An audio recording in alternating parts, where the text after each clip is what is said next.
Welcome guys, and today I'm going to show you how you can change language on your AOC monitor. So what we need to do is basically use these buttons. So the first one does turn on or turn off your monitor. This one is the menu button, these arrows to navigate through the menu and change the options. And this is the exit button. So today we are going to be using this button, these two arrows, and the menu button. So to enter the menu, click on the menu button. Then you'll need to find AOSD setup. So let's go to AOSD setup, as you can see. And now press on the menu button again. And here you'll see a language. To change the language, press on the menu button.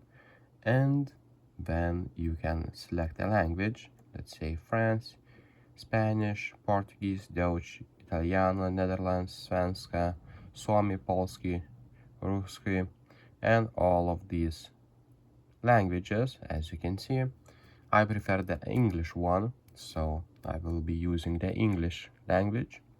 And to confirm it, press on the menu button again, and then 2 times on exit button.